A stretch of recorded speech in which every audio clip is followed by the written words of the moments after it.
There we go. I'm hyped, baby. I'm hyped. Not only because of the camera upgrade here, which, by the way, hope you guys enjoy the new camera upgrade here. So, yeah, because I'm pumped about it, but I'm also pumped because Rangers win, baby. 6-2 over the Chicago Blackhawks, making it 7 wins in a row. First in the league in point percentage now.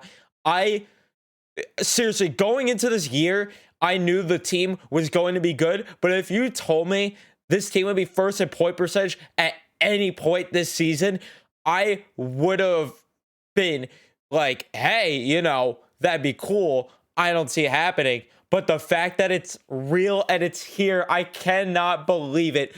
The Rangers are cooking, and I'm so happy about this camera upgrade because I can get the videos up way quicker because I used to have to sync the audio because I'd record from my laptop and then have the camera. This new camera, thankfully, I could just hook up right to the computer and I could just use OBS to record it straight away. Just a little inside info on, what goes into detail here. But let me know if I should change any of the settings. That's really the main reason I'm bringing this up, because if you guys would prefer something different, let me know. I personally think that this looks good. It kind of blurs out the background a bit and then is focused on me.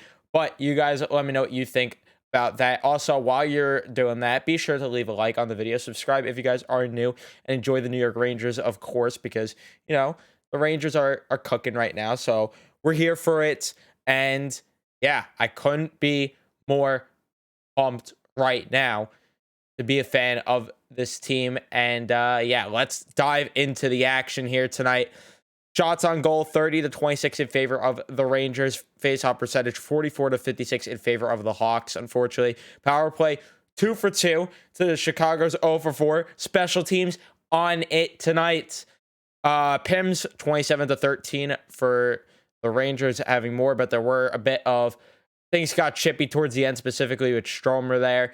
And then block shots, 16-10 in favor of the Rangers, and then giveaway split at 11. So we got a lot to dive into in this one. This one was not looking pretty whatsoever at the start, but the Rangers, this is the true difference. And I hate to be the guy, because I know people hate, the ones that keep bringing up David Quinn and all, but this is truly the difference in a Gallant team and a David Quinn team with the coaching difference. A Quinn team does not respond the way that this team did. Sorry, I keep hitting my mic. A Quinn team does not respond the way this team did going into the second period. They just simply do not do it.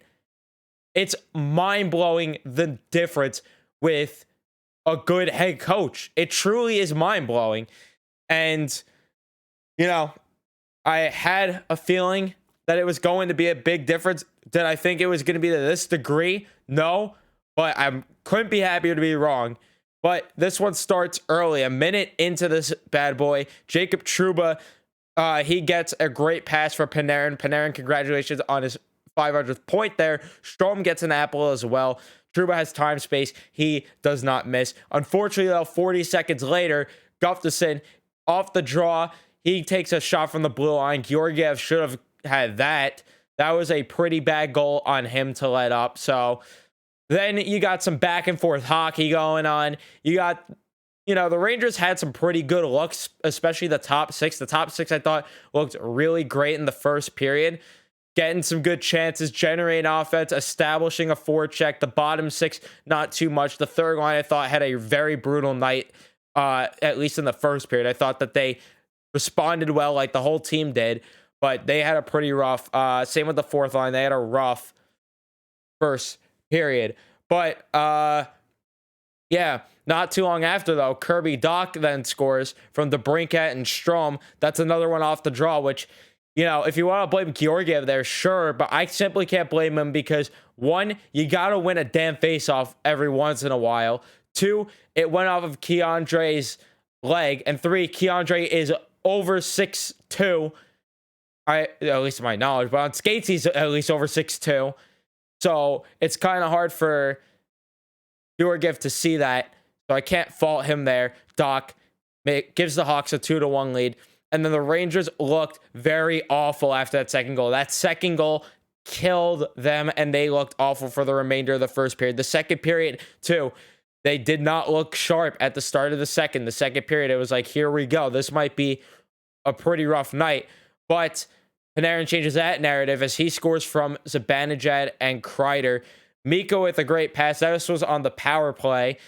Mika, unreal play there. Having that awareness that Panarin's wide open there. He does not miss the open net. 501 points for Panarin now in his career.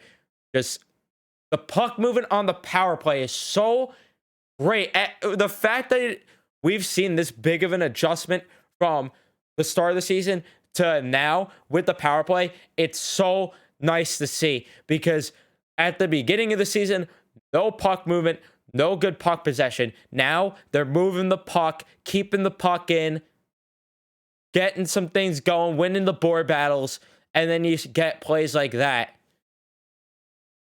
And the second period, pretty even hockey throughout. We could check the shot totals, but I think the Rangers outshot them that period, because I thought that they were a lot better, especially defensively. Yeah, 9-9 in the first period, which, by the way, Patrick Nemeth, I don't even know what he was doing on that first goal either. Trying to grab it with his glove, like, that was just stupid. 13-8 in favor of the Rangers in the second. In the third, 9-8 in favor of the Hawks.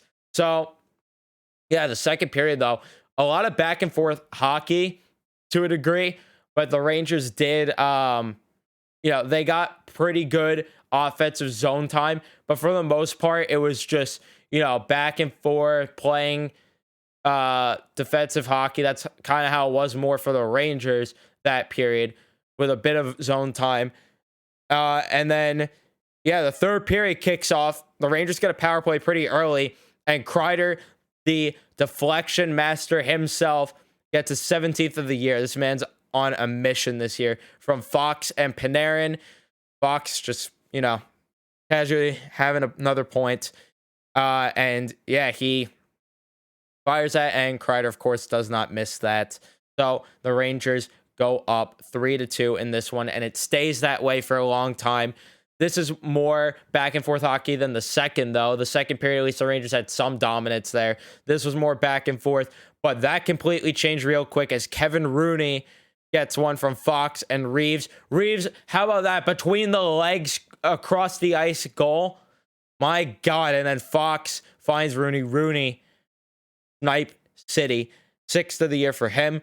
And then a little bit after, Panarin scores the empty net from Zibanejad and Trouba.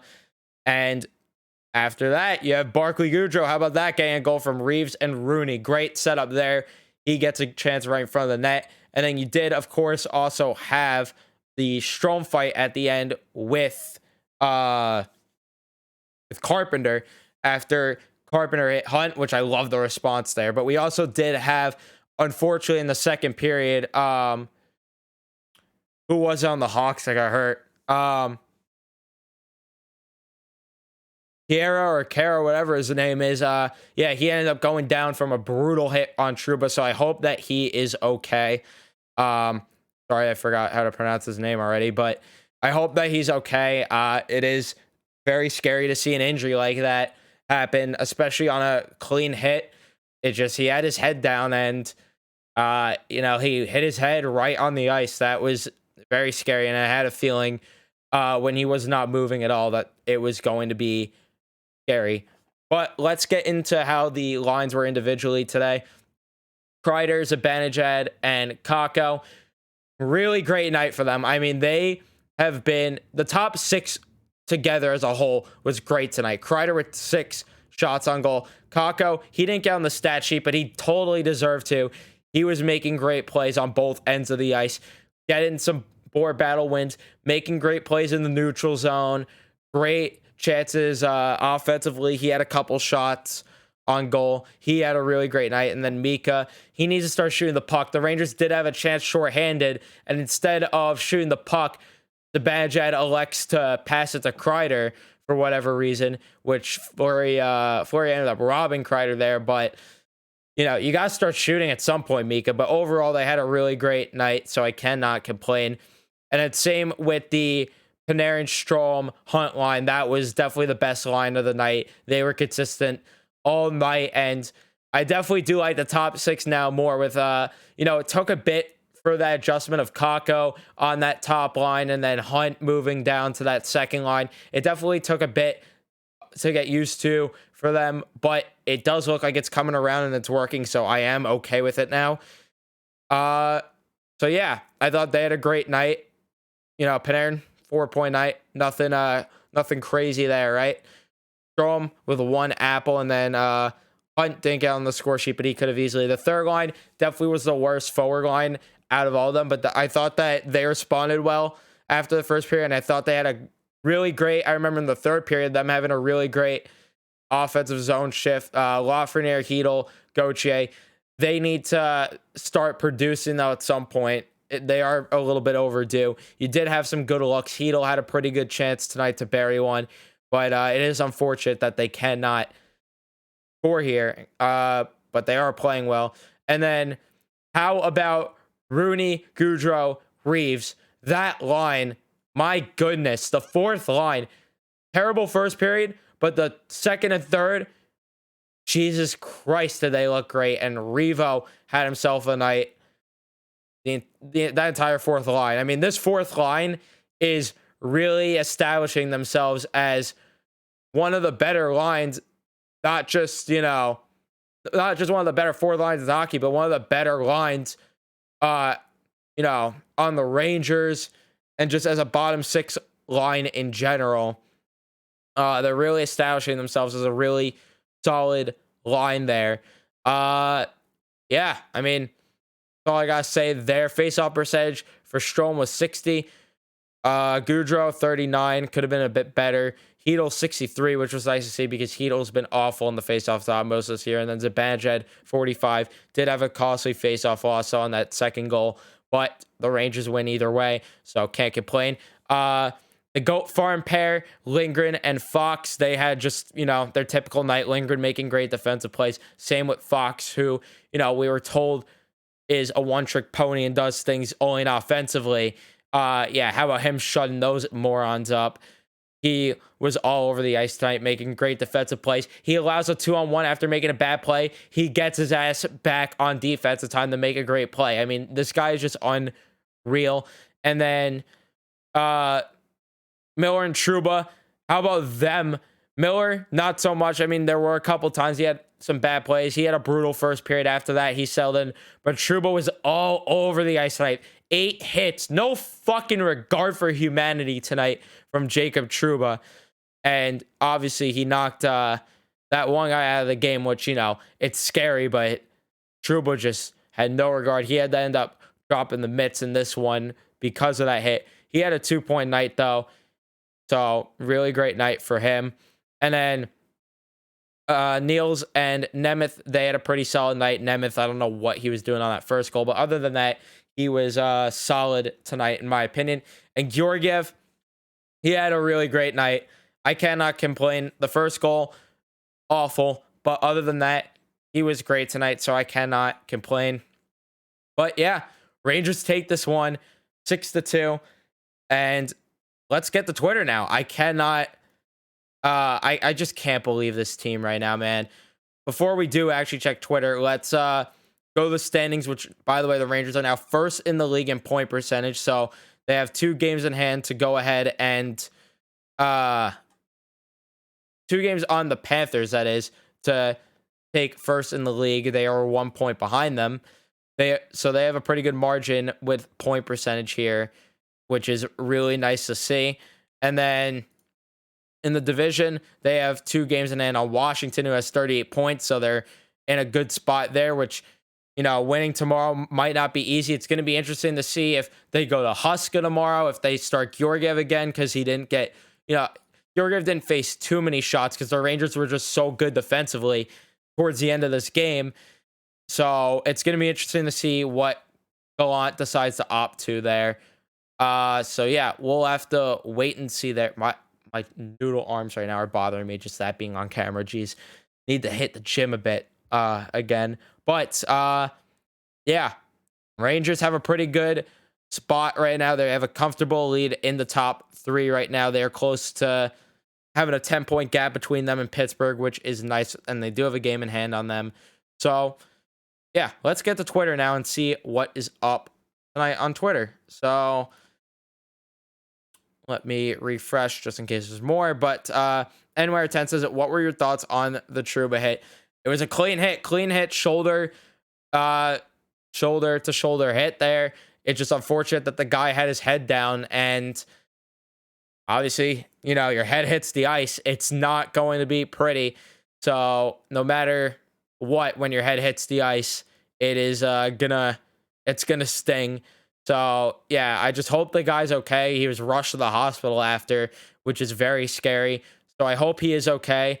But yeah, it was a clean hit overall. So I can't really see a suspension coming out of this or a fine or anything. And you could just tell Trouba really felt bad after it. So that did suck to see. But yeah, I thought that was a clean hit overall.